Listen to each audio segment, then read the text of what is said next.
You are listening to KLRN Radio, where liberty and reason still reign. Most writers and radio show hosts know that to connect with your fans, you need to do more than just write books or record the latest podcasts. There are many different elements that go into forming an online platform, but there are also many hidden traps. To make matters worse, solid advice on how to survive the muddy waters is scarce. In the book Hidden Traps, I talk about some of the important issues of working with an online platform, highlighting traps that could put your physical or internet security at risk or be harmful to your reputation. Are your social media posts just links with a few disjointed words, making you look like someone who can't complete a sentence? Did your new website cost you more than you anticipated? Are you leaking your personal contact details across the web without even knowing it? Then you need Hidden Traps. Hidden Traps is now available in paperback and ebook from a variety of retailers, including Amazon, Barnes & Noble, and Kobo. Visit blackwolfpublications.com for more details. If you're 85 or younger, would you like peace of mind and comfort for your family? We're Final Expense Direct with an urgent message for you. The average funeral today costs over $8,000, but the most you'll get from government benefits is $255. How will your family pay the difference? We can help. Our senior plans start as low as just $1 a day and pay up to $30,000 for a funeral and other final expenses. Peace of mind is easy. There's no medical exam. You'll have lifetime coverage, and your plan can't be canceled as long as you pay your premiums. Call now for free information about our senior plans. Answer a few simple questions and receive approval right on the phone. Plus, call right now and we'll give you a discount prescription card for free. Call 800-553-8687. That's 800-553-8687. Again, 800-553-8687. KLRN Radio has advertising rates available. We have rates to fit almost any budget. Contact us at advertising@klrnradio.com.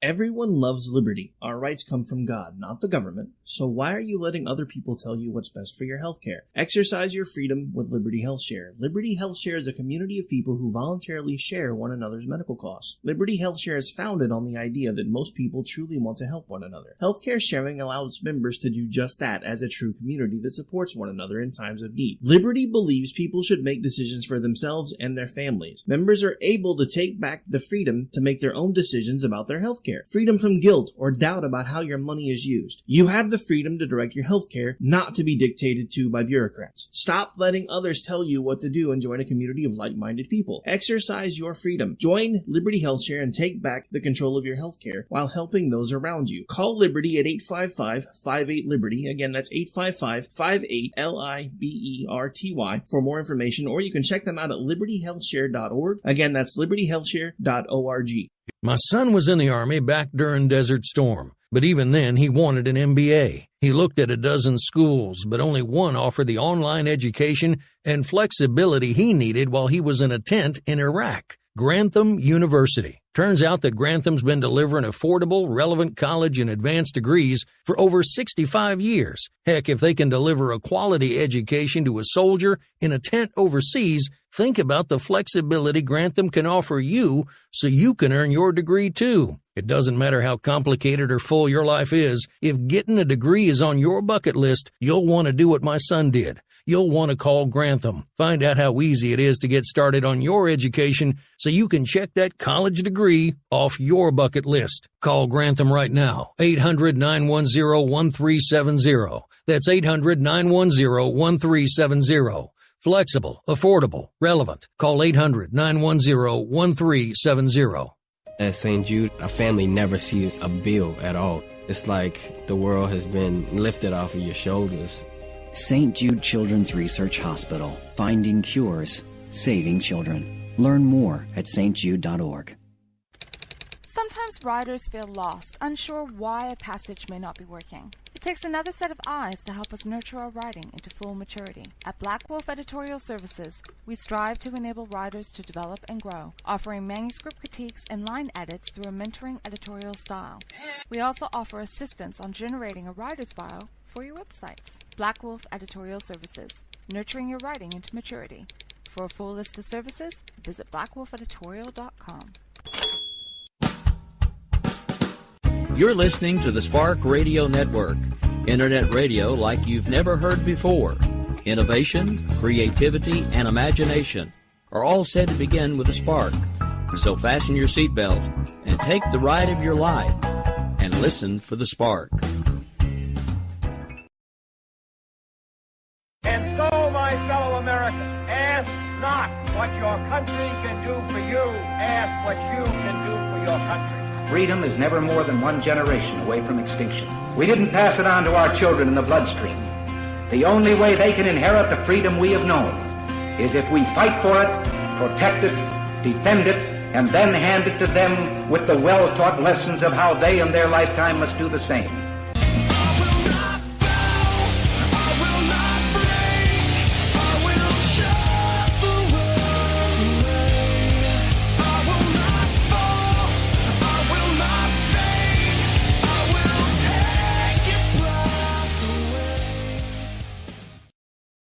Good evening, ladies and gentlemen. This is Rick Robinson. I'm one half of the crew for the Jenn and Rick Show. The other half of the crew, of course, is Miss Jen Homestead. We're live right now on KLRNradio.com, where Liberty and Reason still reign. We typically do this thing on Tuesdays and Thursdays, just a few minutes past the hour of 10 Eastern right now. Few minutes-ish more than normal, because as usual, Skype hates me, and it wouldn't let me call her. And I was panicking, freaking out, and one of these days, I'm going to sit down and figure out how to finally get this thing set up to use Hangouts, because it's a lot more fluid with the recording stuff that we use. But on that note, I hope you've had a great Christmas, everybody. Welcome back to our first show since Christmas and our last show of the new year. Or old year. Before the new year. Whatever I'm trying to say, leave me alone. Don't judge. Yeah, it's weird. 2017 is over. Kind of, sort of, technically, isn't it? Maybe that 2016 is finally over. Hopefully. Oh, it does kind of feel like that. But all the 2016 stuff keeps carrying on, and I hope it doesn't carry on into 2018, but I know it will, because people can't let it go.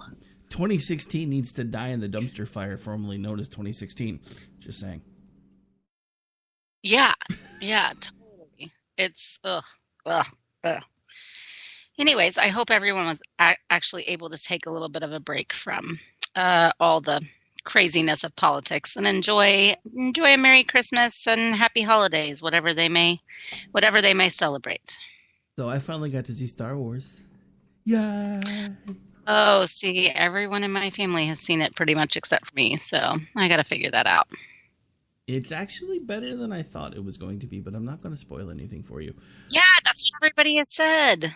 Everybody's like, oh, I was really skeptical, and I didn't, and then they're like, oh, I'll go see it again with you. I'm like, okay. Well, then the funny thing is, like, I've seen people that really, really like Star Wars that are like, oh my God, this one sucked, and I'm watching it going, no, actually, it was kind of better than 7, because 7 was like a rehash of Episode 4 on steroids, and I didn't really like it very much. Well, I am just not very much of a... Don't say it or I'm going to hang up on you. Just play. No, I mean, I'm not very much of a movie snob. And so in general, like when people get really passionate about how one movie is really good or really bad, I just don't even care or listen, because I take it at face value. And even some things that aren't even like my favorite types of movies, if it's a decent story, I enjoy it. And since I have grown up in a Star Wars family, but I am not like, oh my gosh, I know every single little thing and I'm going to criticize everything and I'm going to be this and this and that. I'm just not as critical as some people are about it. And I have found them extremely, especially the last one, I found extremely entertaining and extremely interesting.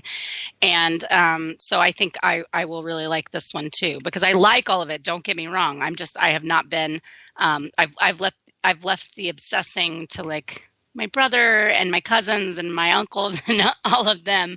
And I was too busy all my growing up trying to be a professional ballerina to really get into any kind of thing like that. But I just generally, like, I enjoy movies for what they are, and I just don't get into the back and forth of, like, this was bad because of this and this was horrible because of that, and where people just get so dramatic because one thing didn't go the way they wanted it to, or they didn't like the representation of one of a specific scene. And, you know, this happens with all kinds of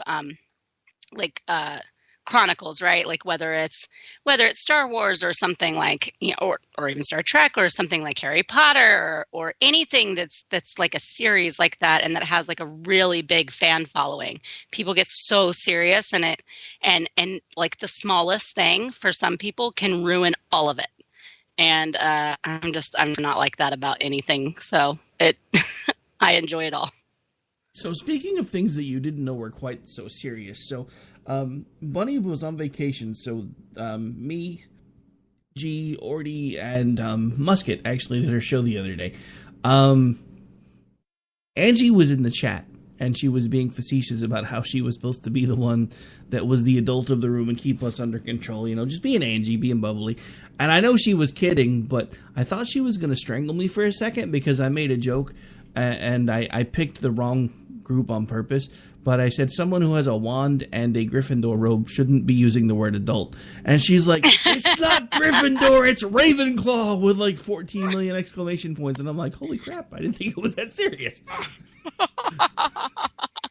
Oh yeah, Angie is super serious about her Harry Potter. And don't get me wrong, I love Harry Potter. I was such a big when they first came out and I was younger, it was like, oh, whatever, that's so stupid. And I didn't read the books and I didn't see the first couple of movies. And then I had one of my really good friends. He was like, okay, Jen, like, you know that this is not, it doesn't seem like it'd be something that's up my alley. And I really enjoy him. And he had free tickets to a booze showing of like the fourth or fifth Harry Potter. I can't remember which one it was. And so what I mean was it was at an Alamo Draft House. And so, but he had these tickets and it got you two complimentary drinks and a complimentary appetizer. And so he's like, and you're going with me. And I was like, I'm not going to turn that down. So I ended up going to his house and we binge watched the first few movies so that I'd be caught up to see that movie and go get my free food and drink. And I just really enjoyed it all. And so then I read the books and now I've seen all of them. But she is, I mean, you'll have to understand, she took her family, like, as part of their, like, Christmas, as they went to Harry Potter World. That was their thing, and they've been planning it for a very long time. So they're Harry Potter crazy, and it's so funny to watch her get really upset when someone gets down on Harry Potter, or even says something wrong, like not calling her Ravenclaw. The thing about it is I actually tried to do it as a joke, and I thought she was going to kill me. I'm like, just for the record, I knew you were a Ravenclaw. I was trying to be funny. She's like, oh, I know, and then played it off like it was nothing after she dropped like 14 million exclamation points. I was like, but Angie is like, and anybody that doesn't know Angie, she's like she is, I don't even know, like the sweetheart of Twitter. And so if she comes down on you, like you've really done something wrong, you've really screwed up. But she will definitely like go to bat for what she likes. And so she won't get mad at you and she won't be like super, you know, she won't call you names except for something about goat snot maybe. But she, that's my favorite curse word. I know, but she'll go to bat for what she likes, but she doesn't really get on to anybody. And like I said, if she does, you know you're wrong. You know you done screwed up. Yeah, I mean, you know, and it was all in fun, but it was kind of funny how she went from, you know, sweet smiley Angie to I'm gonna cut you because you got the I was like, wow. Yeah. But yeah, I mean that's Angie to a T. She's honestly probably one of the nicest people that I know on Twitter, and she actually used to do a show back in the day with Clay. I kind of miss their show because it was just craziness. It was like it was train wreck radio, and they did it that way on purpose, but it was awesome because everybody loved it. People would tune in on purpose just to wait to see what they screwed up.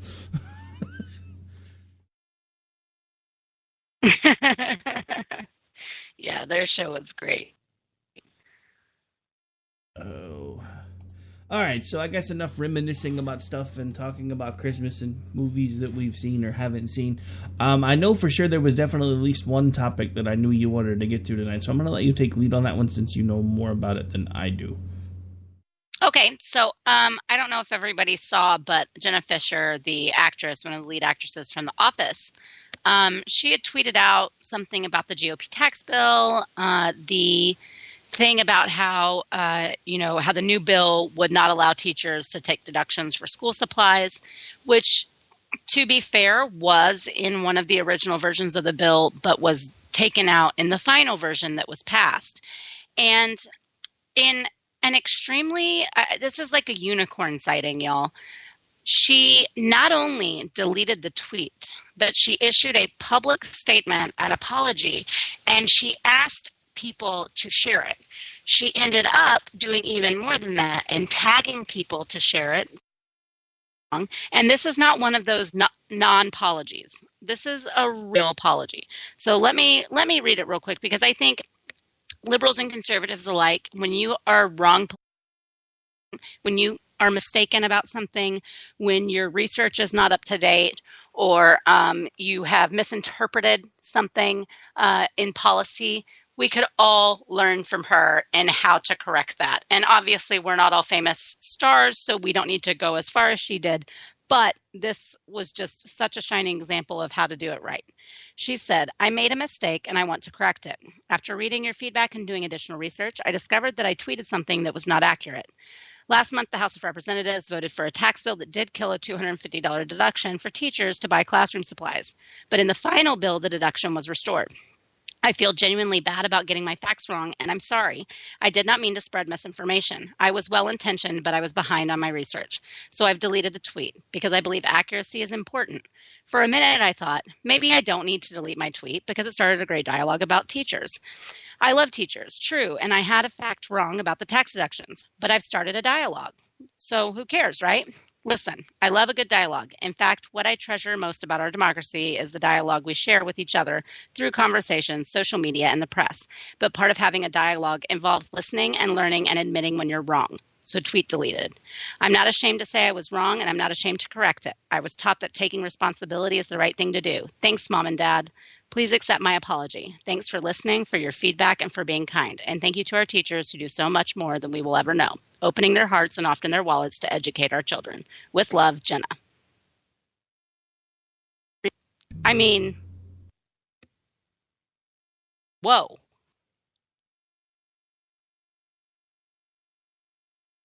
Have you ever heard someone give such a heartfelt apology over something as simple as like a misinterpretation or misinformation about a tax bill? They don't even do it when they get facts wrong about a shooting, and they or about someone who's accused of something and it actually costs them real harm in their lives. People don't do it about stuff like that, no matter how many times they're proven wrong. Here it is she got some old information about the original version of the tax bill, and she gives this completely heartfelt and extensive apology over it and asks people not to keep spreading it no matter what they believe. That to me is really incredible. I also think that she's right about talking about like the dialogue about teachers. And what I think is egregious about all of this is that we're on the national average, we're spending $11,000 per student per year in school. And it's insane that with that much money going into these schools, that any of these teachers are having to take deductions at all. It's insane that the schools are not able to sustain the supplies necessary for these teachers. I understand some of this stuff is extra. They want to do something to make it more festive for Valentine's Day or to add a little something extra. And so, if they want to do that out of their own pocket, fine. But we're talking about some of these teachers to even do some of the bare minimum have to go pay for stuff out of their own pocket, which is why we allow them to deduct a certain amount. And so that should be the real conversation is why are we spending so much money, and the federal government throws more and more money and the state governments throw more and more money at public education all the time, and these teachers are still having to pay out of pocket for that. Yeah, that pisses me off too. I mean, that's something that makes me mad also. And, I know that all of that money doesn't go straight to just, teachers and what's happening in the schools. But I was reading this article at Red State by Kira Davis, and she was saying that From 1950 to 2009, the student population increased by 95%, and school personnel grew by 386%. So teacher hirings increased by 252%, but administrators and other staff increased by 702%. So that's where the money's going. They've been hiring non-teacher employees at a rate that is 451% higher than teacher acquisitions. So people that don't teach our kids, never see a classroom, and really in a lot of ways can't be held accountable to a lot of what they do, is where a huge chunk of our money is going. And I can't see how so much of that is necessary. So if we want to talk about teachers not getting paid enough or not getting enough for their supplies or all of those things, then I think that that's where we have to focus first and foremost, is this out of control bureaucracy, just like we have in the federal government. There's an out of control public school admin bureaucracy that is sucking up all the money, which is why no matter how much we throw at it, you're not going to see a difference in the quality of education and the money that is there for the actual students and teachers to be able to use for the betterment of of their education. Yeah, no, well, I mean, the same thing. I mean, that's pretty much happening all over, though. We're finding out that there's all these administrative costs, and I mean, we're like in my state. I mean, I don't know the exact numbers for your state. You may, but I know that your state has significantly less school districts than my state does, even though your state's about twice our size. And that's one of the things that we're struggling with here, is we have all of this administrative cost and all these, to the point where, again, we're noticing here that we have basically 150% more administrators being hired than we have teachers. And everybody's like, well, why don't we have the money to give teachers pay raises? Because we're paying it out in administrative costs. That's why.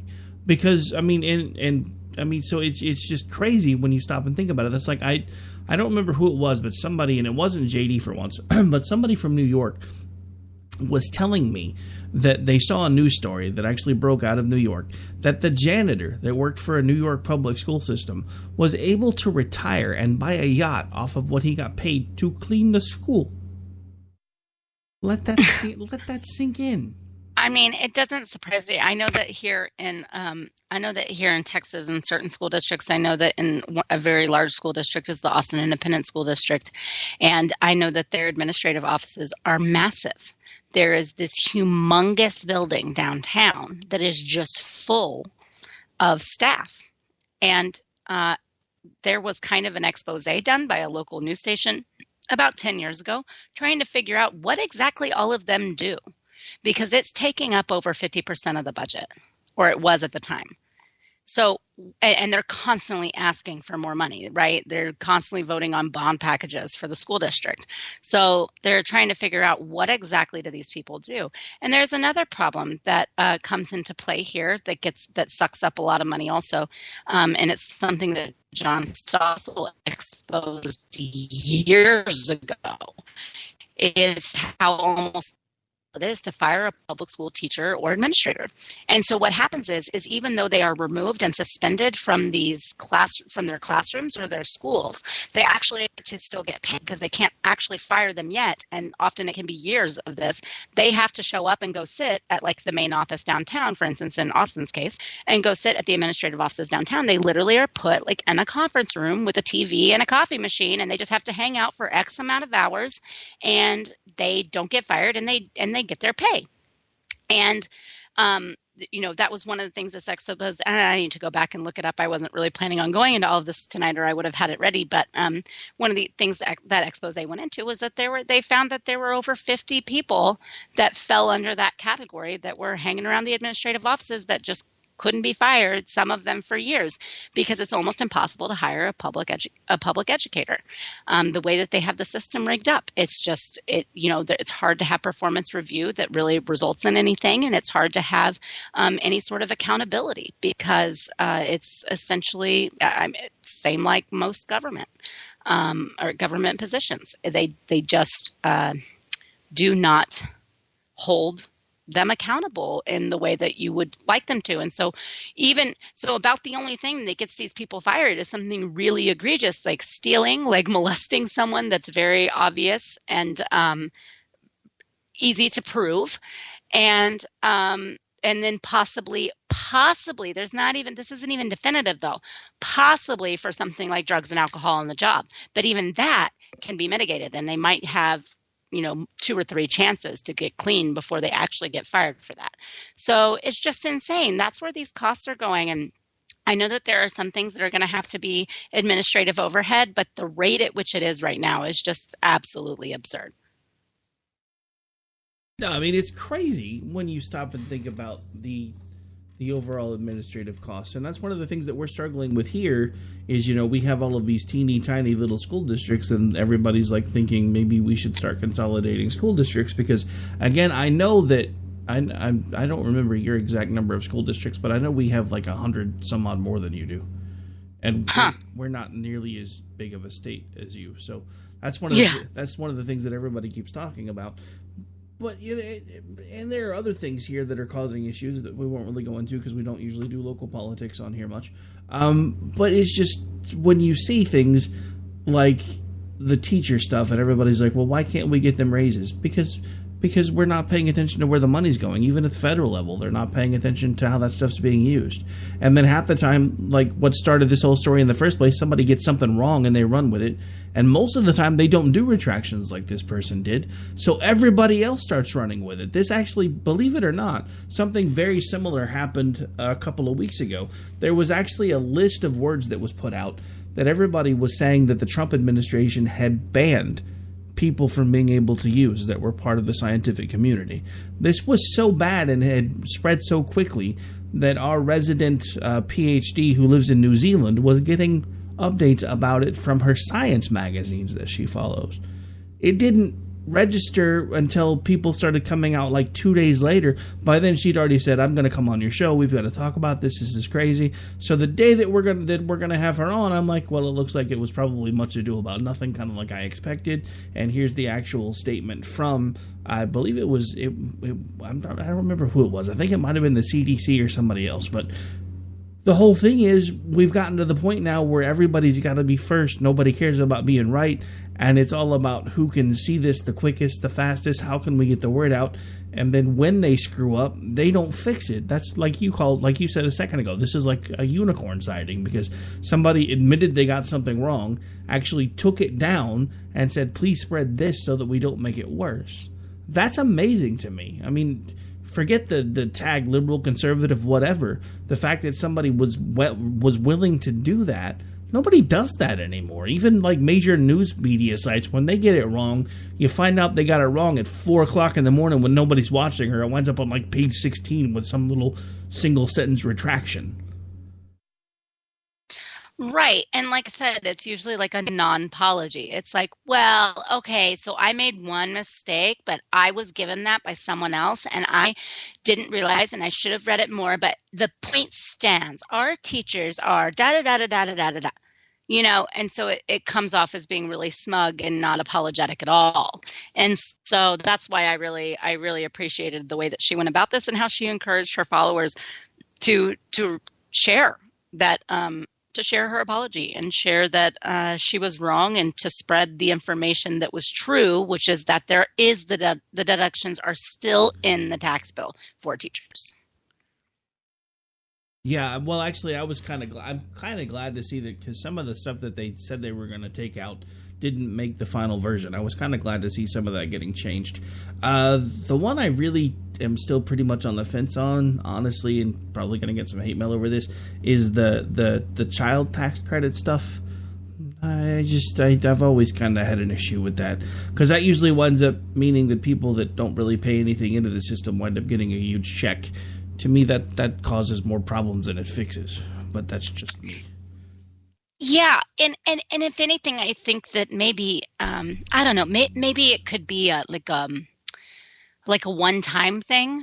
I know there was suggestions of this at one point that okay, like the year in which you have the kid, you would get a one-time child credit because of a lot of places don't pay time for being off work, all of that kind of stuff, and all the fumbles and bumbles of the first year with a newborn and how they they get sick and they have this and they have that. So someone had suggested that at one point that okay, maybe we don't do it as a yearly thing. Maybe it's you get one per child for the year in which they were born.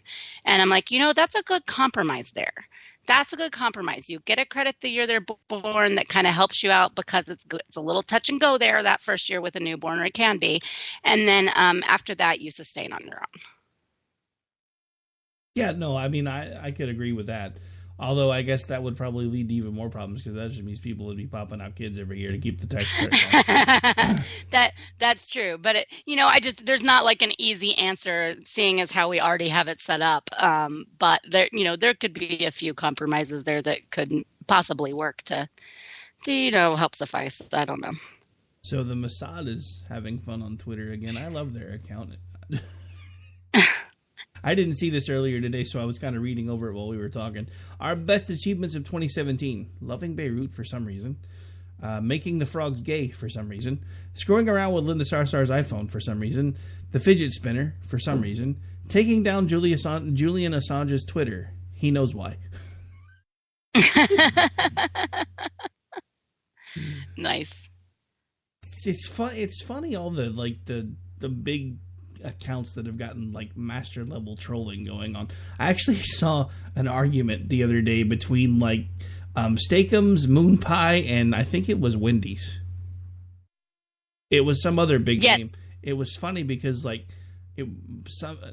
somebody had stolen a tweet from somebody else, and Steakums called them out on it, and it was like this 2-day long thing that just kept going and going and going. It's just the marketing people use for Twitter now is amazing. Too bad I don't have a marketing budget because I'd like to get one of those guys. I mean, even Ted Cruz, has a good team going with all that. Did you see the tweet with Bernie Sanders? Bernie was on CNN and said, "Okay, fine, like the GOP tax bill didn't go far enough. Like, tax cuts for the middle class should be permanent." And he quote tweeted it and was like, "Hey, Bernie, glad you agree with me. Let's co-sponsor legislation I've already written up to make it permanent in the spring." It's just like, oh my gosh. And also, by the way, Bernie, that's not what you've wanted at all. You've wanted everybody taxed more based on your beliefs and what you put forward about, your socialistic views. So just shut up. But, I mean, here's the thing, though. Does he honestly believe any of the things that he's spouting? Because if he does, should he really have 3 houses? Yeah, I mean, I don't know. I mean, who knows with that one? Because I actually have a friend who's a pretty devout communist, and I'm pretty sure he would look down on Bernie Sanders having 3 separate houses. And yeah, but you have to understand that so many of these people, it's do as I say, not as I do. And they're like, well, I'm going to take advantage of this right now because that's how we are right now. That's how the system is right now. But if it wasn't, theoretically, I'd like it to be like this, this, and that.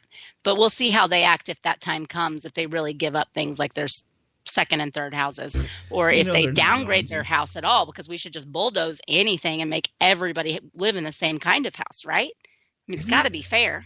Have you seen these pictures of people going around on Twitter with the stupid shirt with the green frog on it that kind of looks like a weirded out version of Pedro from the 2016 election that says hippity hoppity, remove private property or some crap like that? Yeah. What the hell? I don't know. Okay, so logic train for just a moment. Stay with me for just a sec, folks. The guy who's wearing the shirt that says he wants to remove private property, who owns the shirt that he's wearing, and what happens when they come take it back? Because I don't want my ICE card for life. I'm just saying. Oh, it's so true. I don't understand.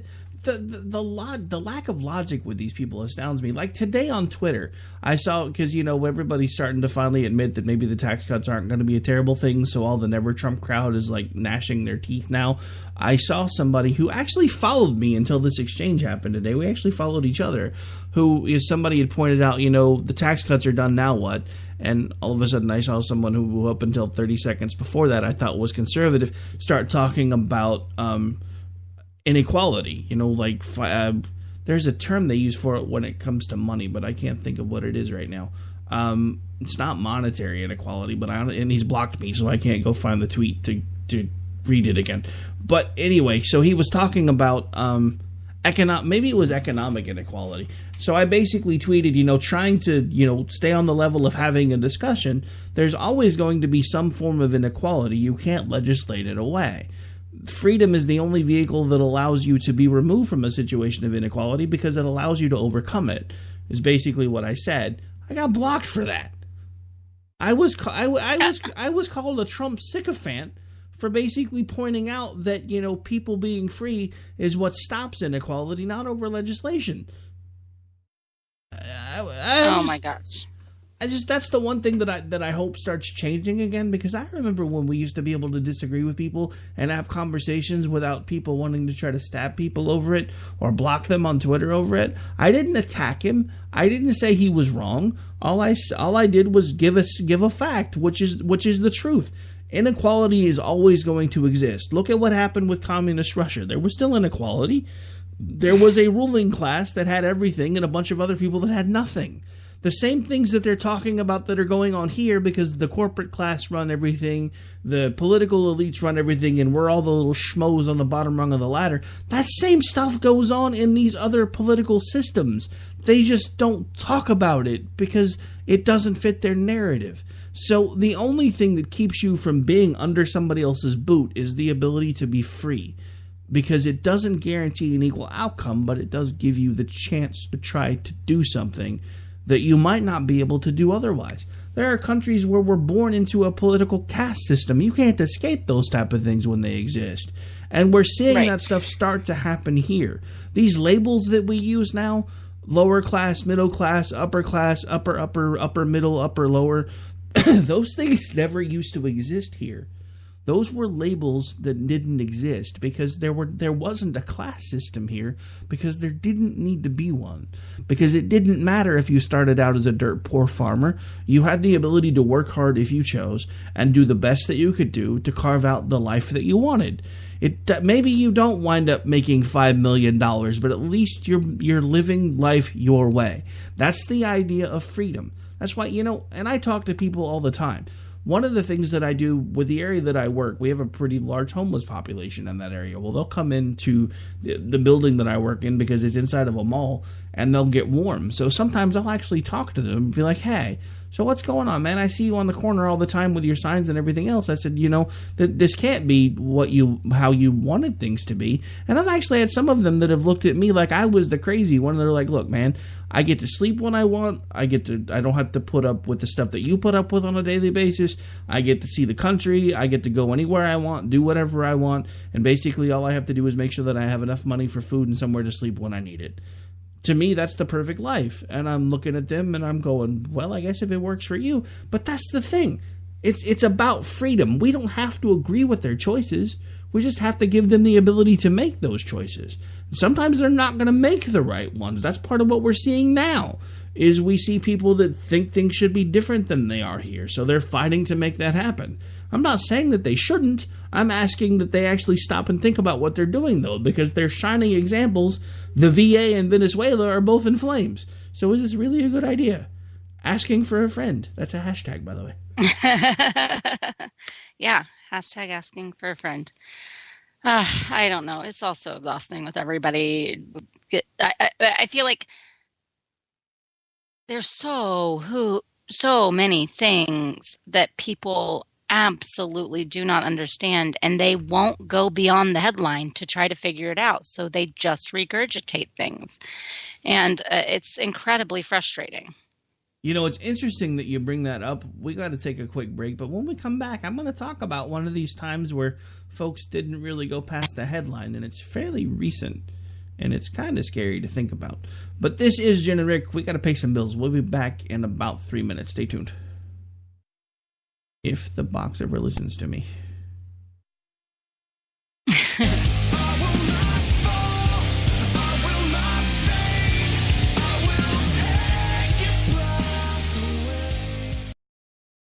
My son was in the Army back during Desert Storm, but even then he wanted an MBA. He looked at a dozen schools, but only one offered the online education and flexibility he needed while he was in a tent in Iraq, Grantham University. Turns out that Grantham's been delivering affordable, relevant college and advanced degrees for over 65 years. Heck, if they can deliver a quality education to a soldier in a tent overseas, think about the flexibility Grantham can offer you so you can earn your degree too. It doesn't matter how complicated or full your life is. If getting a degree is on your bucket list, you'll want to do what my son did. You'll want to call Grantham. Find out how easy it is to get started on your education so you can check that college degree off your bucket list. Call Grantham right now. 800-910-1370. That's 800-910-1370. Flexible, affordable, relevant. Call 800-910-1370. Tired of paying outrageous prices for Viagra? Well, we have great news for you. Now you can finally get Viagra at huge discounts. Healthy Man allows you to save up to $500 on Viagra. Why pay U.S. pharmacy prices of $15 per pill or more when you can get Viagra for less than $3 a pill? Call today and get 40 Viagra pills for only $99. This can cost as much as $600 at your local pharmacy. You can't afford not to call us. If you want Viagra at the lowest prices, never pay $15 a pill pharmacy prices again. Get Viagra for less than $3 a pill. Call 1-800-516-7602 today and save up to $500 and get 40 pills for just $99. Healthy Man is fast, easy, and affordable. Operators are waiting at 1-800-516-7602 to take your call right now. Call 1-800-516-7602. That's 1-800-516-7602. Again, 1-800-516-7602. Attention business owners and independent contractors. This is a money-saving message from Tax Mediation Services. If your business owes $20,000 or more in taxes, we can help you today, right now. Listen, dealing with the IRS is no picnic. It's an intimidating and extremely stressful process, and you don't want to go it alone. Our attorneys know every law, every tax break, and every possible opportunity to help you resolve and reduce your tax debt. And if you owe more than $20,000, you may be at the top of their hit list. So don't take your tax debt lightly, because it will not go away on its own. The IRS can seize your bank accounts, your home, and even shut down your business. Call our tax experts today at 1-800-783-0810 and let us deal with the IRS while you focus on your business. That's 1-800-783-0810. Again, that's 800-783-0810. And so, my fellow Americans, ask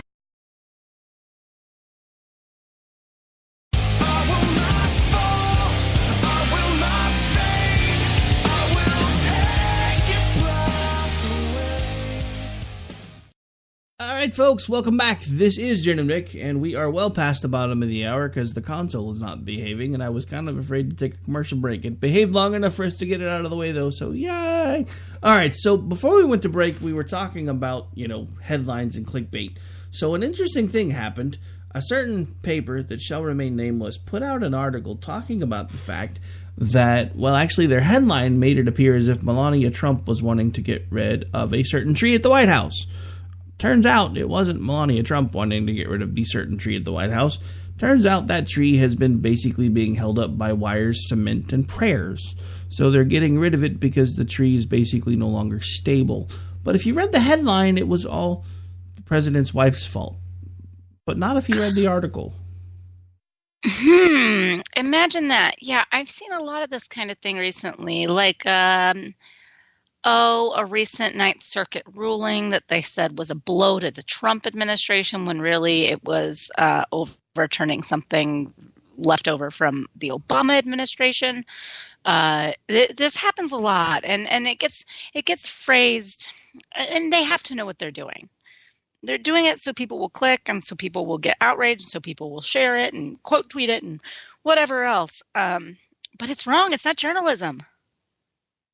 I mean, I'm honestly really starting to think we don't have journalism in this country anymore. And that pains me to say because now I'm starting to sound like Trump sounded in 2016. But if the one thing that he's managed to do is basically prove to us that everything that he said that sounded completely crazy in 2016 ain't so crazy after all. That's the scariest thing of all. Yeah.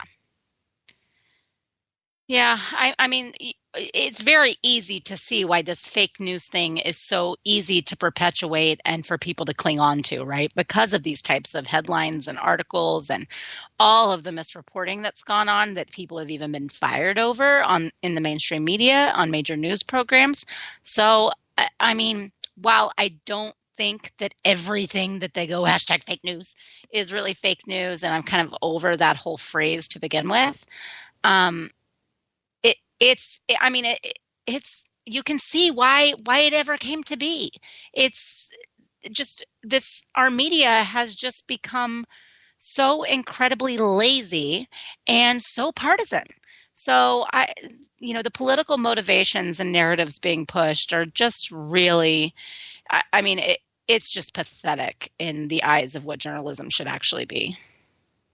Yeah, I mean, the thing about it is, and actually, not to go over stuff that I've heard talked about on other shows, but one of the things that I've heard other people talking about, because, here locally we have a guy that does a talk show who actually is a journalist. And he'll be the first one to tell you that's one of the reasons why I have a co-host, because he's more the pundit, I'm more the journalist. And he talks about the fact that, he's talked to people that are coming out of journalism school now, or the journalism classes, to get either their broadcast journalism degree or their actual degree, and they don't even teach Journalism Ethics 101 anymore. He's like, nobody, and when I talk to people about that class, they don't even know what it is, because that was the foundation for anything when it came to journalism, because it taught you, what you should be able to use as a source, how many sources you should have. If you have an anonymous source, you should have at least 2 other sources to back it up that are willing to give their names, blah, blah, blah, yada, yada, yada. And there's all kinds of things that are brought out in that class. Apparently, it's either not even being taught anymore or everybody sleeps through it, because when he starts talking to people that are just coming into the business because he's still an active journalist and starts talking to them about, that part of the journalism job, they're all looking at him like he's crazy.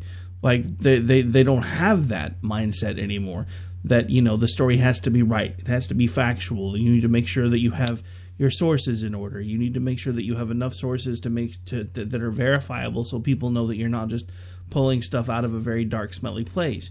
And he's like, I've had to fire people over that because they refuse to do it, and it's like it's not even being taught anymore. And I think that's the scariest thing for me, because I remember when journalism was more of an institution than I guess it is today. And I know part of that's the changing world of the internet, because now journalism has to compete with a lot more people, because, now just like you and I doing this now, I was joking with one of the guys on the station before we went on the air about the fact that we actually have people that occasionally we make money off of doing this stuff, and of course right now it gets put right back into everything else that we're doing, but we're still seeing a bit of money off of it. And I said, occasionally I have to pinch myself that once in a while I get paid doing this. So technology is great because it allows you to do things that maybe you didn't have a chance to do before, but when the people that were doing things the old school way now have to compete with that new technology, and it's all about clicks, and they're willing to do whatever they've got to do to get those clicks, who's really losing here? Because, we just talked about that earlier when we had a completely incorrect story go viral to the point where it was being seen in New Zealand and being picked up by legitimate science magazines because it had come out from reputable American-based news sources, as far as they were concerned, and it turns out the whole damn story was wrong. That's crazy to me. Yeah. Well, and here's the other problem with what's going on with journalism. And I have a friend. I have a couple things. The Daily Texan is the college newspaper for the University of Texas, and my mom was on the staff when she was in college. So she was a communications major, and she did a bit of editing and journalism, and then she worked for a major advertising firm and did copy editing for advertising as well in marketing. So, but what she said is, what she says, and then another friend of mine that quite frequently writes for some major outlets, says is that the real problem here, and is liberal, by the way, this other person is very liberal, says the major problem that they see with just journalism as it is right now is everyone just picking up everyone else's stories, and they go with them, and they are not researching their own. You used to someone they said, and you research their facts, sources, and you find news sources, and then you put out yours. And now it's just a race to get the info out there, and then everybody just lets everyone else do the work for them. So when one person is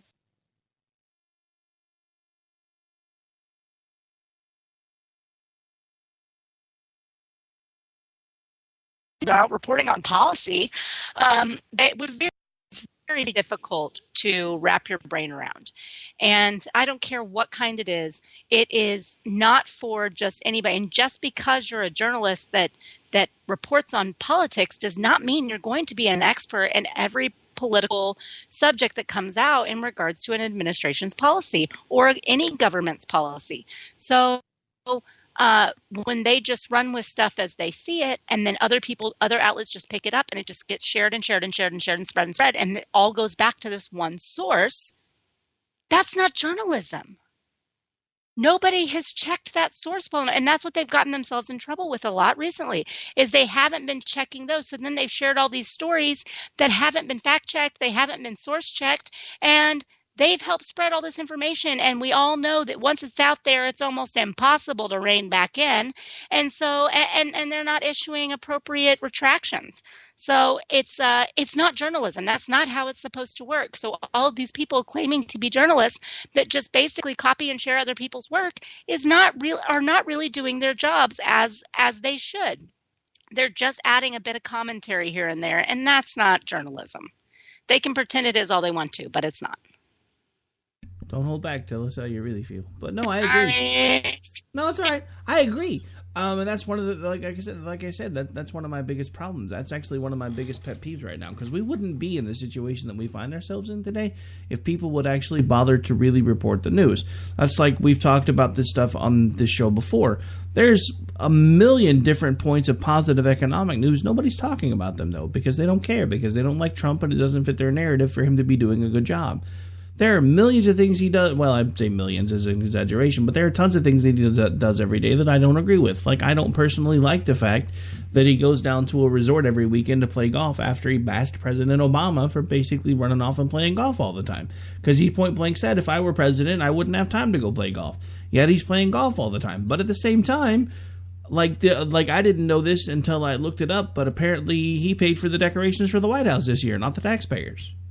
He's donating his salary, so he's not keeping any of that. So, I mean, yeah, is he spending money? Yes. Is he spending money the way the Obama spent it? No, because he's actually coming out of his own pocket for things because he can.